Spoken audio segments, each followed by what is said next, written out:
বন্ধুরা, আমাদের 2026 সালে আসন্ন নির্বাচনে অনেক বিতর্কিত ব্যক্তি অংশগ্রহণ করবেন। বাংলাদেশের রাজনীতিতে সবচেয়ে আলোচিত এবং বিতর্কিত নামগুলোর একটি হলো তারেক রহমান। কারো কাছে তিনি রাষ্ট্রনায়ক, আবার কারো চোখে তিনি দুর্নীতির রাজপুত্র। কিন্তু একজন সাধারণ রাজনৈতিক কর্মী থেকে কিভাবে তিনি ক্ষমতার কেন্দ্রবিন্দুতে এলেন এবং তার বিরুদ্ধে ওঠা হাজার কোটি টাকার চাঁদাবাজি ও দুর্নীতির অভিযোগগুলোর শেষ পরিণতি কি হয়েছিল, আজকের ভিডিওতে আমরা সেই অজানা কথাই তুলে ধরব। বন্ধুরা, আমাদের চ্যানেলের নতুন এপিসোডে আপনাদের সবাইকে স্বাগতম।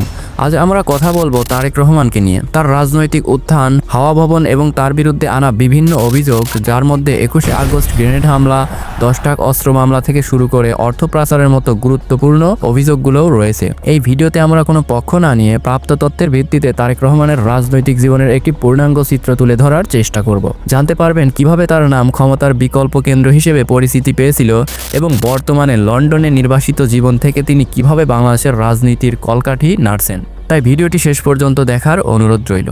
তারেক রহমানের জন্ম 1965 সালের 20 নভেম্বর।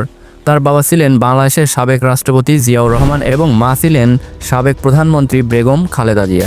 পারিবারিক সূত্রেই তার রাজনীতিতে আগমন। 1988 সালে বগুড়ার গাবতলী থানা বিএনপির সদস্য হিসেবে তার রাজনৈতিক জীবনের শুরু হয়। তবে তার আসল উত্থান ঘটে 2001 সালে বিএনপি জামাত জোট সরকার ক্ষমতায় আসার পর। সে সময়ে তিনি বিএনপির সিনিয়র যুগ্ম মহাসচিবের দায়িত্ব পান। অভিযোগ রয়েছে এই সময়টাতেই তিনি ক্ষমতার কেন্দ্রবিন্দুতে চলে আসেন এবং তার হাতেই দলের এবং সরকারের অনেক গুরুত্বপূর্ণ সিদ্ধান্ত নেওয়ার ক্ষমতা চলে আসে।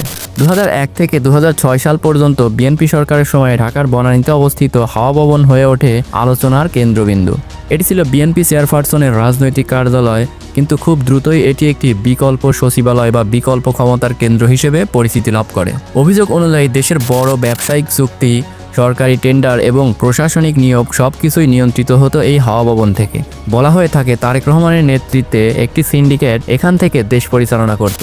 অনেক ব্যবসায়ী ও রাজনৈতিক নেতা অভিযোগ করেন যে কোনো কাজ পেতে হলে তারেক রহমান এবং তার ঘনিষ্ঠদের একটি নির্দিষ্ট শতাংশ কমিশন বা চাঁদা দিতে হতো, যদিও বিএনপি সবসময় এই অভিযোগ অস্বীকার করে এসেছে।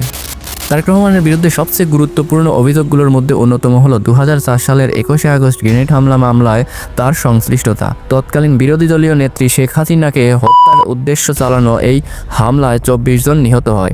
দীর্ঘ বিচার প্রক্রিয়া শেষে 2018 সালে আদালত এই মামলায় তারেক রহমানকে যাবজ্জীবন কারাদণ্ড দেয়। এছাড়াও তার বিরুদ্ধে অর্থ পাচারের অভিযোগে মামলা হয়। মার্কিন গোয়েন্দা সংস্থা FBI পর্যন্ত এই মামলার তদন্তে সহায়তা করে এবং সিঙ্গাপুরের একটি ব্যাংক থেকে তার এবং তার বন্ধু গিয়াসউদ্দিন আল মামুনের পাচার করা টাকা উদ্ধার করা হয়। এই মামলায় হাইকোর্ট তাকে 7 বছরের কারাদণ্ড ও 20 কোটি টাকার জরিমানা করে। জিয়া অরফানেজ ট্রাস্ট দুর্নীতি মামলায় তার 10 বছরের জেল হয়। যদিও বিভিন্ন সময়ে তারেক রহমান ও তার দল বিএনপি দাবি করেছে যে এই মামলাগুলোর রাজনৈতিক উদ্দেশ্য প্রণোদিত।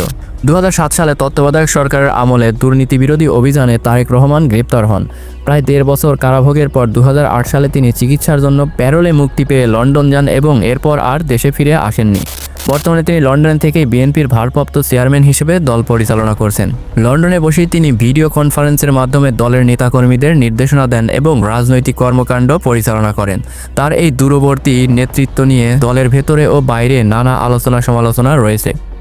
তার সমর্থকরা মনে করেন সরকারের দমনপীড়নের কারণে তিনি দেশে ফিরতে পারছেন না, কিন্তু তার নেতৃত্বেই দল ঐক্যবদ্ধ আছে।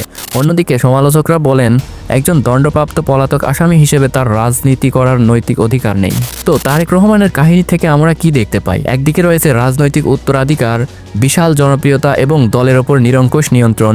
অন্যদিকে রয়েছে দুর্নীতির অসংখ্য অভিযোগ, গুরুতর মামলায় দণ্ড এবং 1 দশকেরও বেশি সময় ধরে নির্বাসিত জীবন। তিনি কি পারবেন সব আইনি বাধা পেরিয়ে দেশে ফিরে প্রধানমন্ত্রী হতে, নাকি তার নির্বাসিত জীবনই হবে তার শেষ পরিণতি? এই প্রশ্নগুলোর উত্তর সময়ই বলে দিবে।